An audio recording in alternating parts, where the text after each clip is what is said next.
Гледате дебата на Макфакс. Собранието овие денови расправа за предлог законот за употреба на јазиците, со кој се предвидува проширена употреба на албанскиот јазик на целата територија на Македонија, како и во еден дел јазиците кои ги говорат граѓаните кои се под 20%.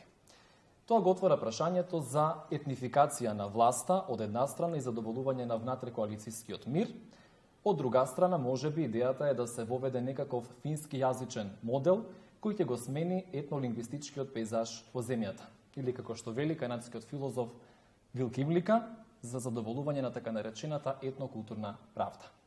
Заедно со мене во студиото на Макфакс за овие прашања се професорката Гордана Селјановска од Правниот факултет Јустинијан I. Добре дојдовте. Добро ве најдов, Селјановска Давкова. Давкова, така. И професорката Симона Груевска-Маџовска од Институтот за македонски јазик Крсте Петков Мисирков. Добре дојдовте. Добро ве најдов. Професорке, дали предлог законот за употреба на јазици во она форма во каков што е поднесен до собранието е во својата суштина противуставен, како што тврдат од Институтот за македонски јазик, и дали во таа смисла е во колизија со Охридскиот рамковен договор или можеби веќе излегува од тие рамки? Јас веќе сум одговорила на ова прашање. Да, по мене излегува и надвор од рамковниот договор, но исто така и надвор од Уставот. Значи нема уставен основ. Згора во правото, особено еве во правото посветено на јазичната проблематика. Ваков закон со ваков наслов е непознат феномен. Што значи закон за употреба на јазиците?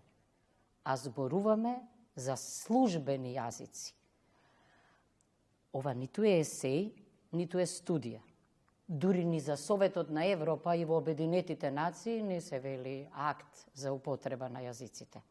Тоа е првото. И второто, амандманот 5 со ставот 1 прави јасна дистинкција, односно ставот 1 вели дека службен јазик на целата територија и во меѓународните односи е македонскиот.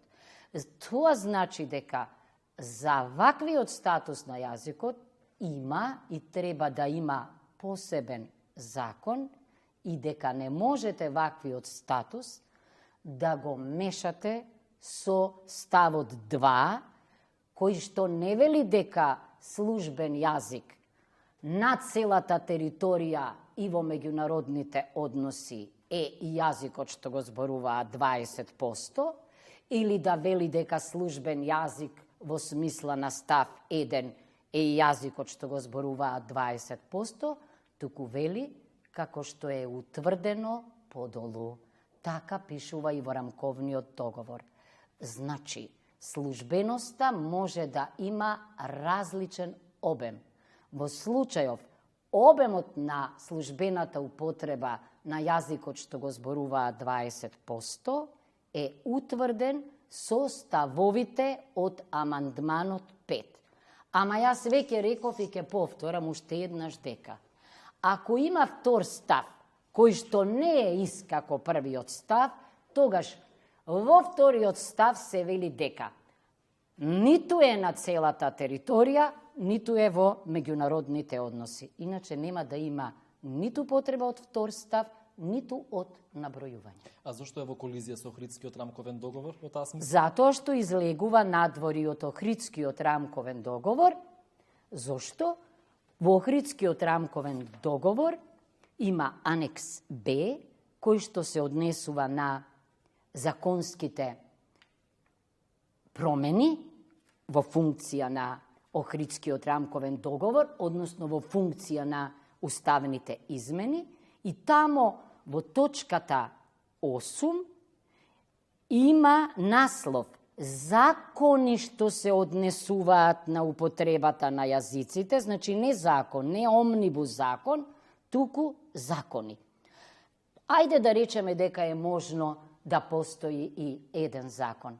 Ама прашањето е тогаш, дали е можно со закон што се носи со обично мнозинство, да решавате јазични прашања од закони што се носат со двотретинско мнозинство, како што е законот за судовите, законот за обвинителството, законот за судскиот совет, деловникот се носи за апсолутно мнозинство, значи тоа е недозволиво и затоа овде е во плурал закони.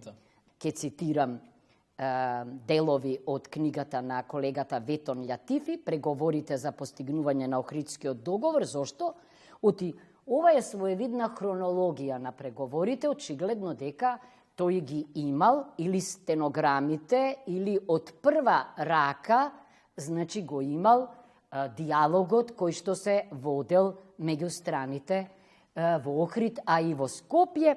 И тука пишува дека после, значи, опасноста од прекин, сепак на крајот се дојде до заклучок албанскиот јазик да биде официјален, но не со капацитетот што го бараше албанската страна. И овде стои, вели, преговарачот од редовите на СДСМ Никола Поповски, вели, мислам дека албанците беа задоволни, но мислам дека и македонците не изгубија ништо. Од моја гледна точка, ова беше добар компромис. Лидерот на Демократската партија на албанците го запраша господинот Али Ахмети зошто не издействувал по високо ниво. Неговиот одговор беше дека не можам да го сменам Уставот. Уставот не е сменет во меѓувреме, понатаму.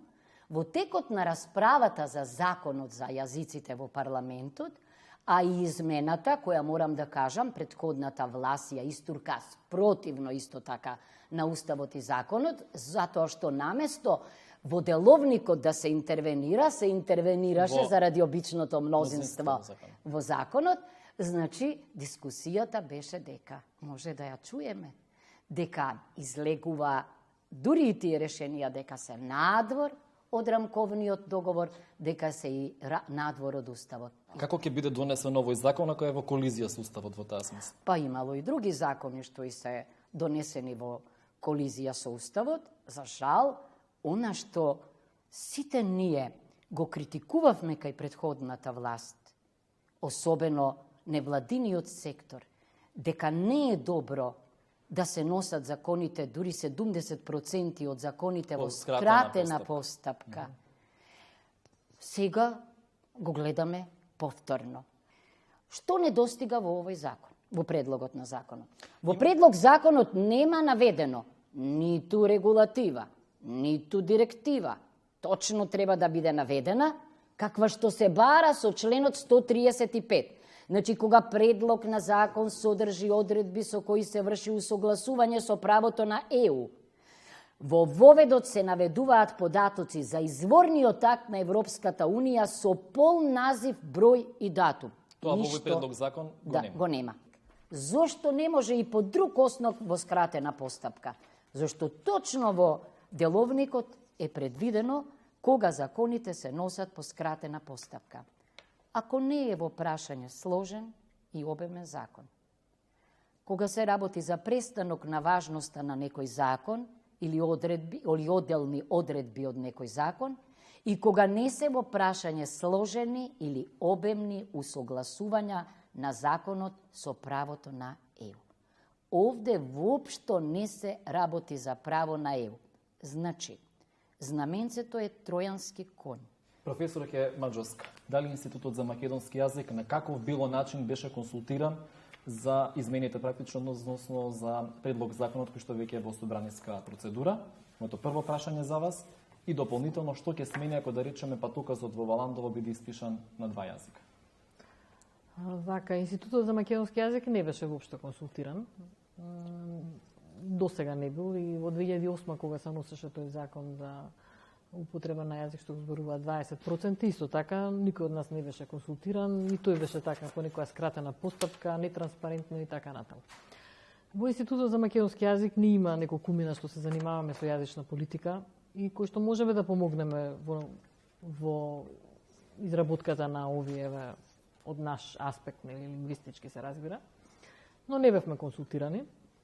Еве, јас со количката професор доктор Александра Ѓуркова доставивме и приговор официјално кабинетот на премиерот, до кабинетот на премиерот господинот Заев, до генералниот секретаријат на владата и до Собранието на Република Македонија.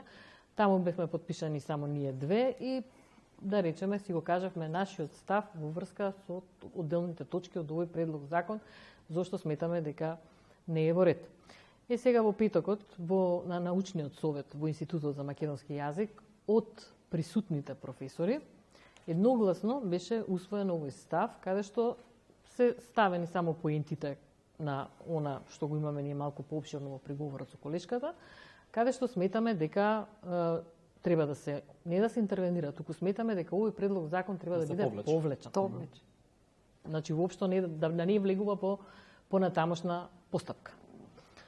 И си образложуваме зошто сметаме дека е така. Еве, како што кажа и професорката Силјановска Давкова, сметаме дека прво, рамковниот договор е комплетно имплементиран во Уставот, дека е исцрпен, дека таму во таа точка 6, каде што се зборува за употребата на јазиците, нема дел кој што веќе не е имплементиран. Значи, се што е таму ставено, а тоа е дека треба да има основно и средно образование на мајчин јазик, треба да има со посебни спогодби универзитети да бидат финансирани на тој јазик или од државата. Патните документи, исправи лични и така натаму да бидат и на тој јазик. Така. И во единиците на локалната самоуправа, каде што се над 20%, да биде тој јазик службен дополнително на македонскиот, бидејќи таму изричито пишува дека на целата територија официјален службен јазик е македонскиот јазик и неговото кирилско писмо. Коментарите на дел од јавноста во овој дел дека не е работа на Институтот за македонски јазик да толкува уставно-правна материја, да кажува, например, не знам колку живеат албанци во одредено подрачје или дали тоа е законски или незаконски. Како тоа го коментирате? Па вака сега, значи јас генерално ќе кажеме на забелешка дека кога институтот не коментира, јавноста не прозива зошто не коментираме, а кога коментираме ни велат дека не треба да коментираме. Значи, јазичната политика е интердисциплинарна област и од различен аспект тука со таа област се занимаваат и правници, се занимаваат и лингвисти, се занимаваат социолози и така натаму.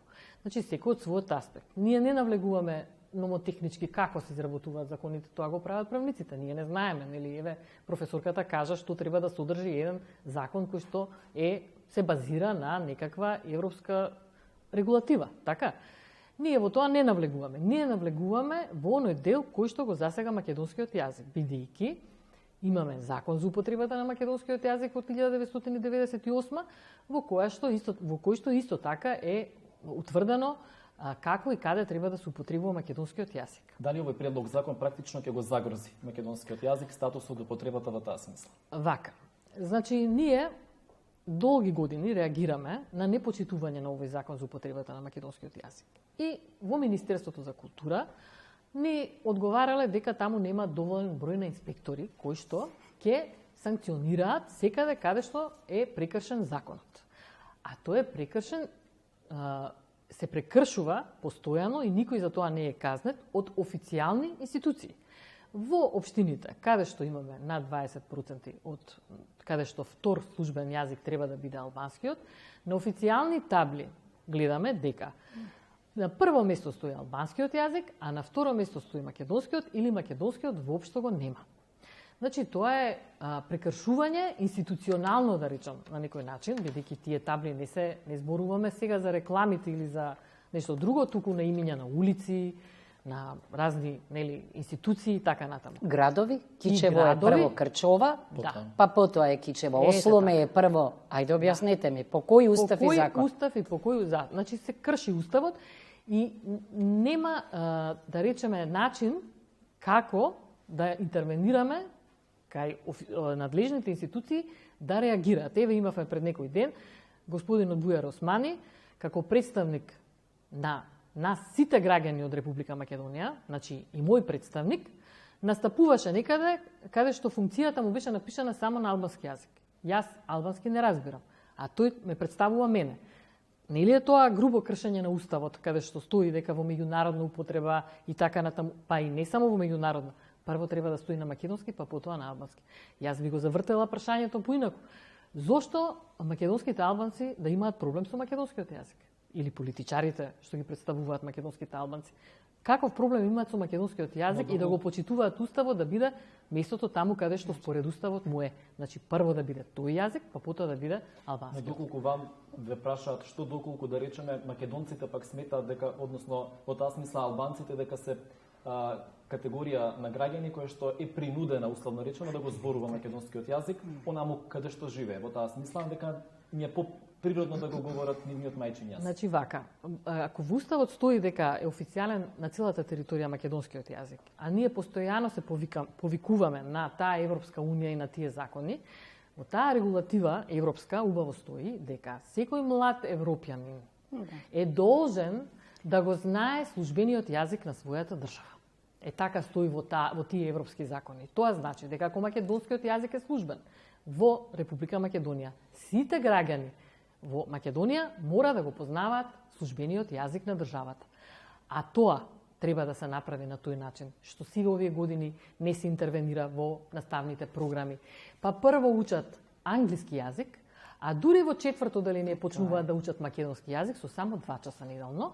И кога на тоа ќе додадеме дека учат на албански предшколски установи, основно образование, средно образование, универзитет на албански јазик и гледаат медиуми на албански јазик, воопшто не ги гледаат и не ги читаат македонските медиуми, имаме ситуација реална во која што имаме граѓани на Република Македонија родени тука со завршено образование кои што не знаат ниту една реченица на македонски. Професор, ќе сосема накратко во овој дел околу топонимите. Тоа беше прашање кое што пред многу години беше отворено, но сепак тие се прогласени за културно-историско наследство. Дали смеат да се менуваат? Не смеат да се менуваат и не смеат да се преведуваат. А ние во 2004 година, кога беше донесен законот за територијална организација, во службен весник најдовме, односно прочитавме преводи на сите топоними во Република Македонија и тоа дури лоши преводи од албански јазичен аспект, да кажам, неконзистентни, меѓутоа такво нешто воопшто не се прави, едноставно тоа е како лично име и тоа не се преведува. Да.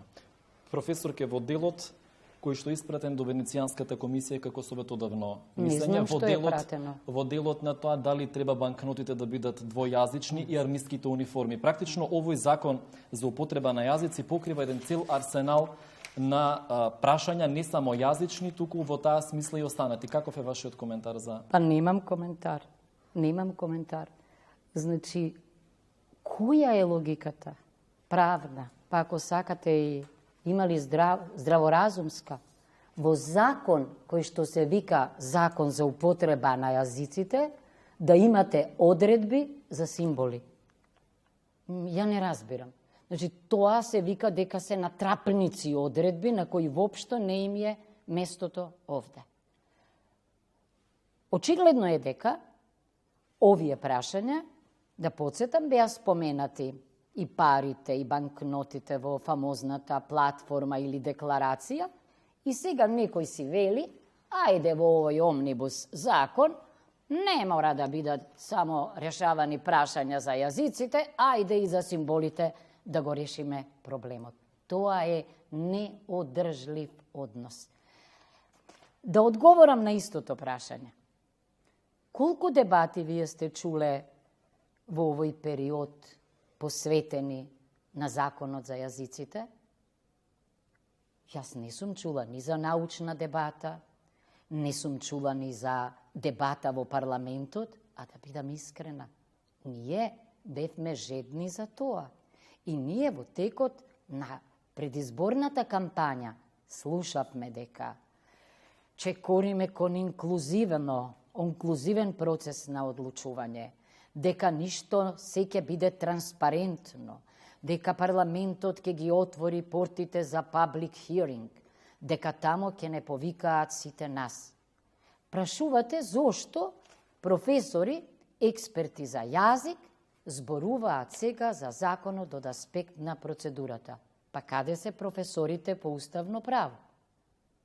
Каде да кажеме ние? По парковите, на улица? Точно е дека јавноста треба да се информира и на ваков начин, ама аргументи може да се чујат на друго место. Објаснете ми, дали на нешто што се вика закон за јазици, му е место во комисија за евроинтеграции или му е место во Комисија за политички систем и односи со заедниците? Професорке, околу делот на инклузивноста на законот. Дали ово е дискриминаторски закон со оглед на фактот што останатите етнички заедници, ако во неколку членови ги има кои се под 20%, не се таксативно наброени? Во таа смисла. Дискриминаторски е и тој не е во рамките на двата клучни документи за оваа материја. Оти кога слушам примери за Израел и Белорусија, косата ми се крева на главата, оти нели ние чекориме кон Брисел и кон ЕУ, а во рамките на Советот на Европа има два релевантни документи. Едниот е оној рамковната конвенција за правата на малцинствата и другиот, кој што за жал ние сме го подпишалме, ама не и ратификувале, е, значи, Конвенцијата за регионални и малцински јазици. Македонија не е биетничко општество, бинационално општество. Македонија е мултикултурно општество. Токму затоа се внимавало во духот на мултикултурализмот да не се стави албански јазик, туку јазикот што го зборуваат 20%, за да не се чувствуваат повредени останатите. Кога го читате текстот на овој закон, никаде ги нема. Тоа создаваше впечаток дека е статистички народ во прашање, дека се доведува самата категорија јазику што го зборуваат на 20%. Сега морам да одговорам на нешто, зошто бројка, бидејќи, видете, историска причина за билингвализам нема. Вие почнавте емисијата, сега ме инспириравте, со Вилки Млика. Кај Вилки Млика има една реченица. Реченицата е на Бернард Шо, кој што вели дека либерал, иначе, нели? Либерал е човек кој што има три задачи или обврски. Да се бори за Ирска, самиот е ирец, за Финска или за Македонија. На прашањето што значи тоа, тој одговара дека во фазата на создавањето на националните држави, тоа е 19-20 век, не 5 век, значи, во 19 и 20 век, на овие три народи им било оневозможувано да создадат национални држави. Да продолжам. Значи, некој порано во 19-тиот, како албанците во 12-та година, некој подоцна, како македонците во 44-та година, формирале национални држави. Концептот на формирање на национални држави во Централна и Источна Европа не е францускиот нација демос, туку е германскиот нација етнос. Врз основа на што? Врз основа на начелото на само определување, така нареченото Вудро Вилсоново начело. Значи, 21 век е, ама не почнува Македонија 91 и 2001, туку во 44-та Асномска Македонија, како пишува тамо, држава на македонскиот народ, службен јазик македонскиот, и што вели со признавање на правата на малцинствата. Зошто е така ова? Па затоа што тие акти ги пишувале не приучени луѓе, туку еден Владимир Полежиновски, доктор на правни науки на Сорбона, човек кој што се образувал на либералниот концепт и го познавал. Мене ми беше многу жал и гневна бев кога го гледав она што се случуваше во парламентот во однос на господинот Села, атакот, меѓутоа, често пати велам и на студентите дека зборот може да боли повеќе од ударот. Толстој, кога зборува во еден прекрасен расказ за мечката, ловецот кога пука во неа и кога таа вели не ме болеше толку куршумот, туку зборот што го употребил дека лошо мириса.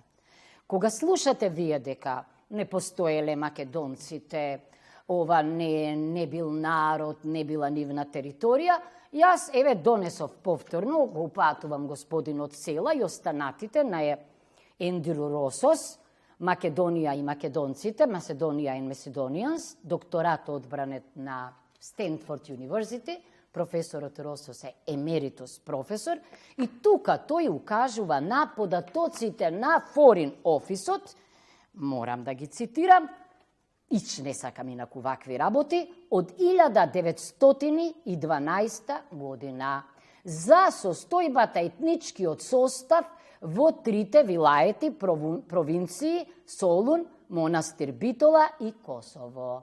И што вели тука, што велат бројките? 1.150.000 славоговорни, значи во 12 година се знаело бугари што се, значи не се однесува на нив, 400.000 турци, 300.000 грци, прв пат во Солун доаѓаат по балканските војни, 200.000 власи, 120.000 албанци, 100.000 евреи и роми, ние велиме 10.000. Молам Foreign Office-от да се еве податоците. Објасните ми сега, значи, во распаѓањето на големите империи, кога се создавале националните држави, сигурно и македонците се бореле за собствена национална држава. Ете, значи, историска причина за повеќе јазичност нема. Но, професор, причината е бројката. Но ние немаме ни попис. Во таа смисла. А тоа е посебна приказна. Како да се преброиме кога? Ниту вие, ниту јас, ниту колешката сме биле во Охрид и не сме преговарале за рамковниот договор. Она на што сите се повикуваат, велат дека е ставот е први, втори, трети, четврти, пети. Во органите на државната власт во Република Македонија, службен јазик различен од македонскиот може да се користи во согласност со закон. Овде закон е употребен во генеричка смисла, зашто пак во рамковниот договор во точка 8 од анекс Б нема да пишува ЛОС, би пишувало закон за органите на државната управа. И сега ние во Македонија имаме интересен феномен. Председатели на партии кои се во власта од 2001 година не прозбореле македонски. А тренерот на Вардар вели дека е горд кога зборува македонски. Шпанец. И сега во 90% од уставите, ова што мислам се случува сега, апсолутно не е во рамките на она што е во овие меѓународни документи. Моментално власта практично носи некакви мерки за унапредување на македонскиот јазик, паралелно додека се носи овој предлог закон за употреба на јазици и ми се чини дека некаква законска промена во делот со лекторските испити. Дали овој синхронизам меѓу предлог законот и мерките за унапредувањето на македонскиот јазик ги гледате како една димна завеса, можеби за да се увери македонската јавност, односно македонските граѓани кои се етнички македонци, дека практично власта ќе се залага и за унапредување на македонскиот јазик, и дека нема да биде загрозен. Јас не сум политичар. Не можам да ги кажам причините поради кои се случува баш во истото време наемнаш да се актуализираат некои работи во врска со афирмација на македонскиот јазик. Секако ја поздравувам таа идеја, без разлика во кои услови ќе се појави, бидејќи ние страдаме од негрижа за македонскиот јазик со години. И ќе повторам, сме зборувале повеќе пати, дека од 2010 година немаме никакви проекти, не финансира Министерството за образование и наука. Од 98 немаме ниту еден асистент, примерно. 3 години лекторски испит не се полага, бидејќи тоа електронско полагање никогаш не профункционира и така натаму. Значи, не грижа за македонскиот јазик комплетна и секоја чекор за афирмација на македонскиот јазик, јас го поздравувам без разлика дали е иницирано од заткривање на некоја друга работа. Но сакам да кажам нешто, да се уфрлам во врска, се зборува за историја историски и така натаму, и многу често се потенцира како многу држави имаат повеќе службени јазици и ништо тоа не им пречи, нели, да функционираат. И сега јас сакам тука да појаснам нешто, дека не е баш така и дека нашиот случај навистина ќе биде веројатно студија на случаи да не проучуваат, бидејќи вакво нешто што кај нас се случува, досега мене не ми е познато дека во некоја држава се случувало. Зошто? Затоа што имате вие Финска се спобедува, па Украина се споменува, па и така натаму, каде што има повеќе службени јазици. Но што е ситуацијата со тие држави? Имаме држави кои што биле освоени, окупирани, колонизирани. Таму бил службен со години јазикот на окупаторот, на колонизаторот. Кога се ослободиле од таа состојба, тие од практични причини, бидејќи целата администрација се водела на тој јазик на окупаторот, го оставаат тој понатаму да биде службен, а мајчиниот јазик го издигнуваат на ниво на службен. Значи, тоа е причината зошто во таквите држави имаме повеќе службени јазици. Значи, причината е историска, така. Друг тип на држави, повеќе јазични, се тие како што е Швајцарија, Белгија, Канада, каде што имаме ние некакви автономни целини делови, кантони и така натаму. Па тие, секој кантон си има свој службен јазик. Значи, тоа веќе имаме некакви граници на тоа, така? И федерации се. И федерации се. А нам во Уставот ни пишува дека Македонија е унитарна држава, не федерална. Кај нас нема такво нешто. И албанскиот јазик историски не бил службен овде, така, па да се издига сега. Значи, не е работата дека некој нешто има во социјализмот стоеше и со турскиот, но ја знаеме социјалистичката уставност каква беше. Точно. Но кај нас тоа, значи, не станува збор за таков случај. И трет случај има, кога имаме загрозени јазици во некои држави, па се издигаат на ниво на службени, за да се зачуваат. Па сега тоа кај нас не е случај. Професорке, може само една реченица за ова. Значи, за загрозените. Херисон прави една студија дека во моментов се употребуваат, ако има 6000 и не знам колку етнички групи, некаде околу 84 јазици, и дека во следниот век половина од нив ќе исчезнат. Погодете кој ќе биде меѓу нив. Ја споменавте Финска. 3 века Финска била во рамките на Шведска. Шведскиот јазик е наметнат како службен на Виенскиот конгрес. Споредбите со Израел, ве молам, книга ќе најдете One Land, Two Peoples, знаеме што се случува кога концептот е национална држава. Украина, Белорусија и слично, апсолутно. Значи, молам, споредбите да бидат во Централна и Источна Европа. Слушнав пример Црна Гора. Не е убаво да измислуваме. Во Црна Гора Уставот пишува член 13 дека е црногорскиот јазик, а дека во службена употреба се и другите јазици. Значи има различни обеми на службеност. Професорке, ви благодарам за гостувањето. Се надевам дека и понатаму ќе бидете тука за да бидеме присутни во јавноста со оглед на тоа што вашите коментари секако се добре дојдени. Ви благодарам уште еднаш. Благодариме на оваа ретка прилика, бидејќи очигледно молк владее и медиумски. Поважно е кој дал оставка и кој ќе се кандидира за локални избори, одошто закон за јазици. Ви благодарам уште еднаш, почитувани, и гледавте дебатата на Макфакс.